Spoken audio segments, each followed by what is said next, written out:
Quero saudá-los na noite desse dia na paz do Senhor. Aproveitando que estamos todos em pé, vamos abrir a Bíblia no livro de Gênesis, capítulo de número 1, versículo de número 26 em diante. Quero externar a minha alegria em poder atender o convite do evangelista Valdoir Amaral, juntamente com a equipe do programa Família Cristã, que estão completando o aniversário de 7 anos. 7 é o número de Deus, é um número divino. Que Deus possa guardá-lo. Eu estou honrado de poder atender o vosso convite. Pastor Almarino, que nos cedeu o espaço, a nossa saudação. Pastor Dionísio da Costa, que incansavelmente tem trabalhado em divulgar este congresso. A nossa gratidão, o coral do setor Alto da Boa Vista, as irmãs do Círculo de Oração, também o coral das jovens e adolescentes ali do setor Ana Bonato, irmão Paulinho. Deus abençoe todos os pastores que estão em nossa retaguarda, os evangelistas, todos os que compõem o clero eclesiástico desta igreja. Minha saudação em Cristo Jesus, especial a minha saudação à minha mãe, Dona Sara, que aí está, a minha esposa Célia, que é mais de 100% do meu ministério. Não existiria o meu ministério se eu não tivesse uma baixinha tão grandiosa como a irmã Célia, e as minhas filhas que aí estão, todas eu saúdo na paz do Senhor. Capítulo 1, versículo 26 de Gênesis está assim escrito: façamos o homem à nossa imagem e semelhança, conforme a nossa semelhança, e domine sobre os peixes do mar, sobre as aves do céu, sobre o gado, sobre toda a terra, sobre todo o réptil que se move sobre a terra. Versículo 27, criou Deus o homem à sua imagem, a imagem de Deus o criou, macho e fêmea os criou. Preste bem atenção no versículo 27, e criou Deus o homem à sua imagem, ponto e vírgula, a imagem de Deus o criou. Novamente, ponto e vírgula, macho e fêmea os criou. Antes de fechar a Bíblia, entenda que um ponto e vírgula encerra o primeiro assunto para começar um outro assunto dentro daquele primeiro assunto abordado. Entenda que no versículo tem 2 ponto e vírgula, ou seja, ele diz: e criou Deus o homem à sua imagem e semelhança, ponto e vírgula, encerrou o primeiro assunto. A imagem de Deus o criou, no singular, ponto e vírgula, um outro assunto dentro do primeiro e segundo, macho e fêmea, os, no plural, criou. Pode tomar assento, glorificando o santo e bendito nome do Senhor Jesus Cristo. Olhe para mim agora, irmãos. A Bíblia nos ensina que no primeiro dia Deus criou as coisas de cima, no segundo dia Deus criou as coisas de baixo, no terceiro dia Deus criou as coisas de cima, no quarto dia Deus criou as coisas de baixo, no quinto dia Deus criou as coisas de cima, e no sexto dia Ele pegou aquilo que era de baixo, barro, e soprou aquilo que era de cima, e criou o homem à sua imagem e semelhança. Agora entenda algo interessante, irmãos. Se você estudar a Bíblia, olhe bem para mim, se você estudar a Bíblia, você vai compreender que ela está toda fora da sua ordem cronológica. O que é isso? Da ordem sequencial dos fatos. Se você observar, por exemplo, Gênesis é um exemplo prático disso. Quando Deus chama Abraão, Ele chama no capítulo 11 e não no capítulo 12.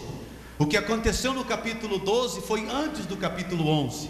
Agora entenda, se você abrir a Bíblia no capítulo 2 de Gênesis até o capítulo 3, a ordem sequencial dos fatos, a ordem cronológica, ela está perfeita. E quando nós analisamos a Bíblia, parece que Deus criou o homem e a mulher no mesmo dia, e não foi.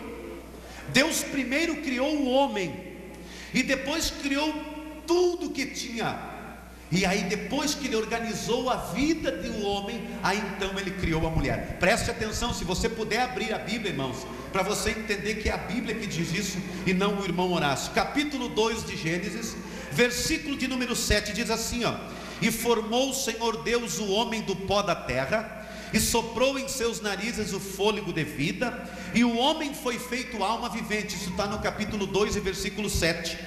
No versículo 8, parte A, a Bíblia diz que Deus plantou um jardim no Éden da banda do Oriente. Agora olhe para mim, mantenha a Bíblia aberta e olhe para mim.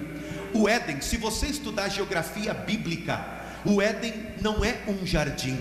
O Éden é um espaço físico que compreendia desde a Ásia até o sul da Etiópia. Neste espaço físico, a Bíblia diz que Deus vai plantar um jardim na banda Oriente do Éden.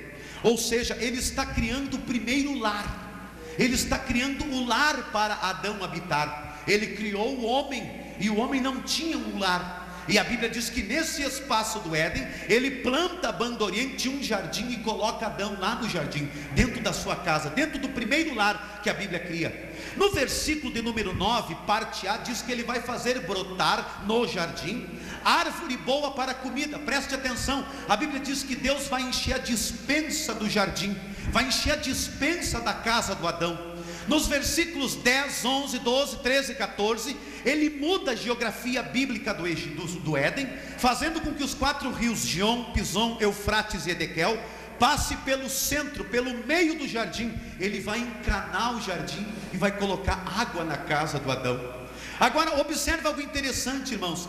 A Bíblia diz no versículo 15 que Deus vai colocar o homem no jardim para lavrar e guardar o jardim. Ou seja, a Bíblia diz que Deus vai arrumar um emprego para o Adão, vai colocar Adão para lavrar o jardim e guardar. Eu fui buscar dentro da Torá, que é o livro dos judeus, a Bíblia dos judeus, e eu aprendi que o verbo grego está escrito assim, ó: e colocou Deus para lavrar, trabalhando para o sustento no jardim. Ou seja, ele arrumou um emprego para Adão ter condições de sustentar a sua casa. Agora a Bíblia vai dizer, irmãos, lá no versículo 21, preste atenção, estamos dentro de uma ordem cronológica. No versículo 21, 14 versículos à frente, Deus vai criar a mulher. Por quê? Porque Deus é organizado. Só o homem que casa e não tem casa para morar, só o homem que quer casar e não tem trabalho para sustentar o seu matrimônio, mas Deus é organizado. Deus primeiro organizou a vida material, a vida funcional e social do Adão. Deus olhou lá de cima, pastor Elvio, e disse assim, ó: eu não vou sustentar o Adão e a Eva toda a vida, não. Primeiro eu vou criar o Adão, organizar a vida material e social dele, depois eu vou criar a Eva. Deus sabia que ia acontecer isso, porque no versículo 22, a Bíblia diz que Deus traz a Eva para Adão. No versículo 23, Adão faz uma declaração de amor que naquele tempo era infalível. Adão olha e diz: Eva, tu é osso do meu osso e carne da minha carne. Eva não resistiu. Versículo 24, Deus vai constituir o primeiro matrimônio. Ele vai casar Adão e Eva, e vai dizer, olha o princípio organizacional de Deus. Nós estamos num estudo bíblico, irmãos. Eu preciso que você preste atenção, dê bem pouco glória a Deus e abra bem os ouvidos. Entenda aqui, ó. A Bíblia diz: deixará o varão o pai e a mãe, apegar-se à sua mulher. Mas como deixar a casa do pai e da mãe se a sua vida material não está organizada? Como Deus é perfeito, né, irmãos? Como Deus é fantástico. Deus, Ele primeiro criou o homem, organizou toda a vida material. Ele arrumou a casa do Adão, colocou água, luz na casa do Adão, para quando o irmão Jonas passasse lá não precisasse cortar, né, irmão Jonas? Quando o irmão Ricardo passasse lá não precisasse cortar. A Bíblia diz que ele encheu a despensa do Adão, porque ninguém vive de amor, irmãos. Não vive de amor. Nos primeiros dias até vive, mas depois dá fome. E Deus, Ele é organizado. O princípio organizacional de Deus é perfeito. Ensinemos os nossos filhos a estudar. Estudar não é pecado, fazer faculdade não é pecado, ter conhecimento não é pecado, ser sábio e adquirir dinheiro não é pecado. Ruim é nós ter que ver os filhos padecer, porque não foram instruídos pela palavra e não executaram a Bíblia na sua vida. Agora veja que coisa interessante, irmãos. Observa que Deus vai fazer isso aí, ó: deixará o varão. E quando falamos deixará o varão, não está falando simplesmente para o homem. É que a sociedade dos dias de Abraão uma dispensação patriarcal, era uma dispensação machista, uma barbaridade. Então toda a temática bíblica, ela está voltada dentro da primeira pessoa do singular masculina. Agora entenda algo interessante: deixará o varão quer dizer deixa o esposo e deixa a esposa, deixa o casal de nubentes da sua casa. Mas por que tem que deixar? Tem que deixar porque você vai conhecer um ao outro quando você casar. Você só vai conhecer o teu esposo depois que você for coabitar com ele numa mesma casa. Anterior a isso, o irmão Valdoir Amaral sempre chegava cheirando perfume boticário. Capaz que o Amaral chegasse cheirando um outro perfume, se não boticário. Mas depois do casamento, a irmã vai ter que aprender a conviver com o bafo do irmão Amaral, que ele não tinha quando ele estava namorando. É um princípio bíblico. Olhe para mim: deixará o varão, deixará a sua casa para aprender um com o outro dentro do seu lar. Ou você acha, minha esposa há poucos dias, a Célia olhou para mim e disse assim: ai amor, anteriormente tu era tão assim, tão assim, tão assim, tão assim. E eu disse: te enganei direitinho, viu? É só depois que nós casamos, irmãos, que realmente vamos conhecer quem é quem, e vamos ter que aprender a amar os defeitos da nossa esposa, amar os defeitos do esposo, porque depois que casa é para toda a vida. Agora observa, Deus vai querer abençoar Abraão, capítulo 12 de Gênesis, que eu acho que é mais capítulo 11, e ele chega e diz assim, ó, para Abraão: Abraão, eu quero abençoar você, você vai ser pai de muitas nações. E Jesus disse, capítulo 4, versículo 22 de João, Jesus disse: vós adorais o que não sabeis, nós adoramos o que sabemos, porque a salvação vem dos judeus. Muito bem, ele vai chamar Abraão. A Bíblia diz que Paulo considera Abraão nosso pai na fé, pela fé. Então ele diz assim: Abraão, sai da tua terra, casa, e da tua parentela, pai e mãe. E a Bíblia diz no versículo de número 2 do capítulo 12: e eu te abençoarei, e aonde tu fores tu serás uma bênção, e todos os que te abençoarem serão abençoados, e os que te amaldiçoarem serão amaldiçoados. A tua casa é a bênção de Deus, o sangue do Cordeiro está lá, e o maligno não vai te tocar. Aleluia. Agora veja que coisa interessante, irmãos. Costumes das tribos antigas, dos dias de Abraão. Como eram regiões remotas, regiões áridas, de pouca civilização, as famílias costumavam a viver juntas, crescer juntas, procriavam juntas. Se você analisar as tribos, por exemplo, de Israel, elas cresciam juntas. Você vai analisar vários censos da Bíblia, em que você vai encontrar da tribo de Zebulon 70 e poucos mil, da tribo de Judá 185 mil. Ou seja, era um costume das regiões antigas crescer, multiplicar juntas.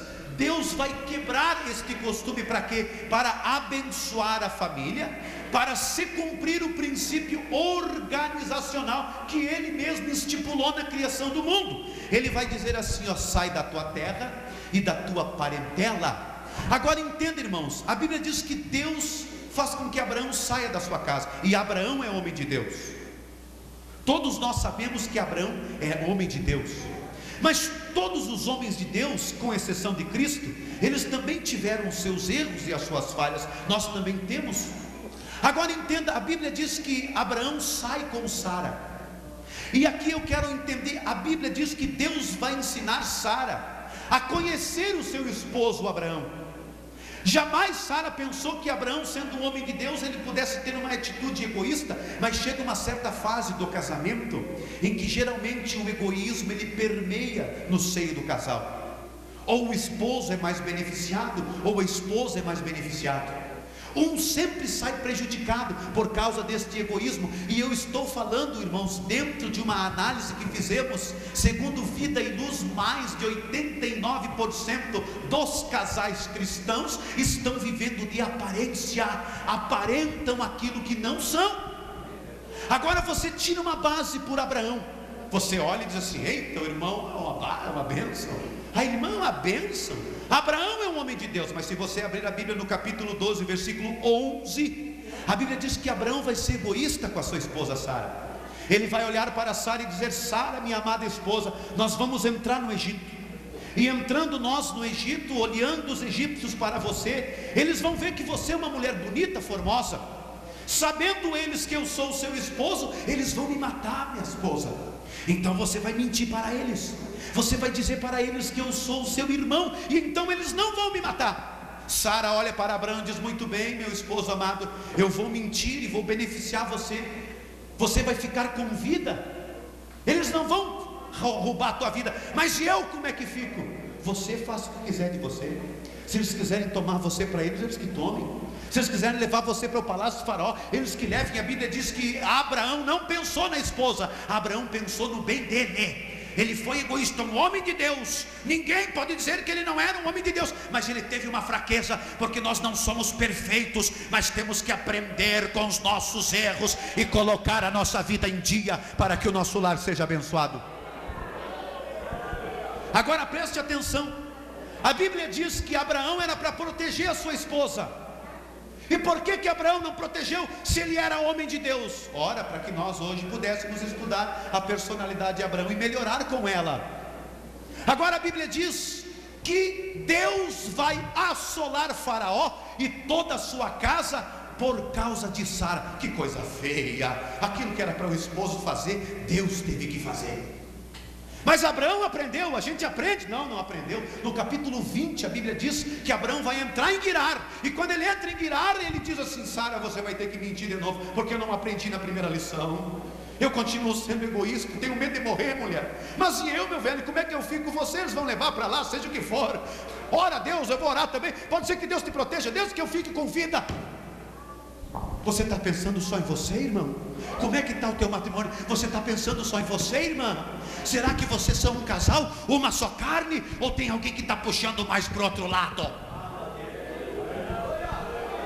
Como é que a gente faz para melhorar isso?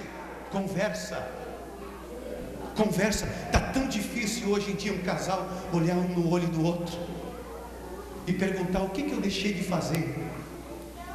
O que eu não faço mais que eu fazia? Te prepara, irmão, vem uma lista de dobrar a esquina. A Bíblia diz que Deus nos aperfeiçoa nas nossas fraquezas. Como que Deus nos aperfeiçoa nas fraquezas? Deus nos ensina aquilo que está errado, e nós temos que ser humilde para mudar, para dizer: eu estou errado mesmo, eu vou tomar uma posição, a minha vida vai mudar.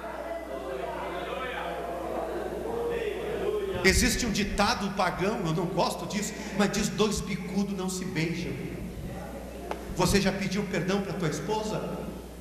Você já conseguiu ser homem de verdade e chegar lá para ela e dizer assim: não, eu errei, eu me excedi, minha velha? Você já pediu perdão para um filho?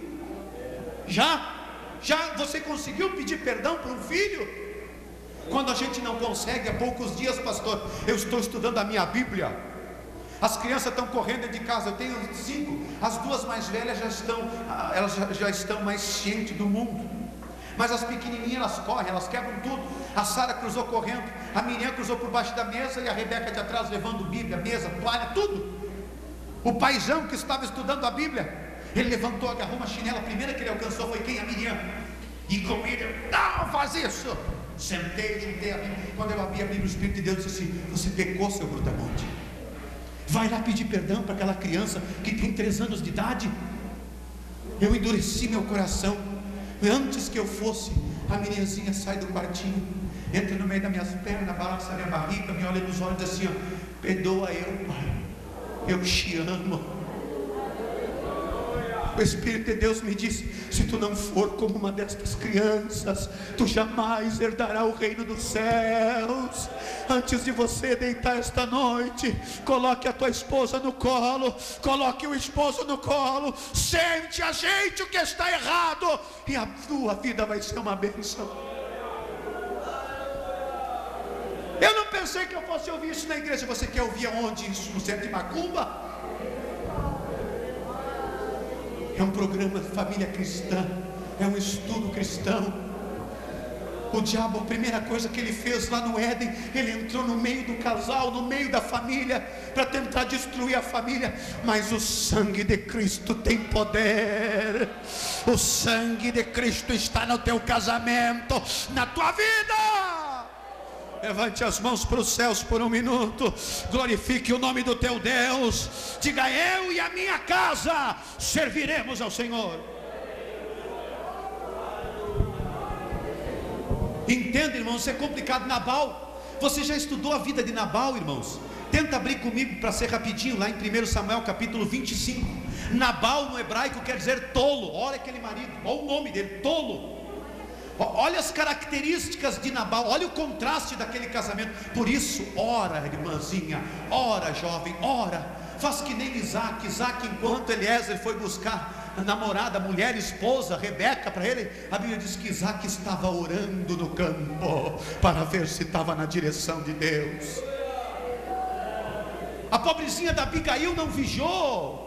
Ou o pobrezinho do Nabal. Olha o que quer dizer 1 Samuel capítulo 25, versículo de número 13. Olha só: e era o nome deste homem Nabal, e o nome da sua mulher Abigail, e era mulher de bom entendimento e formosa, porém o homem era duro e maligno nas obras. Às vezes eu brigo em casa, às vezes não entende um pai e uma mãe, mas a gente diz: não, nós não queremos. Você quer, pai? Me diga aqui, obreiros. Me diga, mãe, quem é que quer que um filho passe dificuldade? Quem é que quer que veja um filho passando dias difíceis? Não. E existem alguns Nabal que estão por aí. Diz o versículo 1, diz que ele era um homem muito poderoso, tinha 3.000 ovelhas, camelos, 1.000 cabras. Era um homem, aparentemente, dentro da sociedade da época, era o vaso perfeito. Era um homem perfeito para o meu filho, para a minha filha. Casou, e a Bíblia diz que depois ele apresentou-se um homem grosseiro, mau e grosseiro. Agora, olha que coisa interessante aqui, irmãos. A Bíblia diz que aquele homem só pensava no que? Trabalho, trabalho, trabalho. Sabe o que tem ruído nos casamentos hoje? Trabalho, trabalho, trabalho, ganhar dinheiro, trabalhar, ganhar dinheiro. Ele não tinha tempo para Abigail. Há um jargão que diz: eu te dou casa, eu te dou comida, eu te dou roupa, não te falta nada. Será que não falta?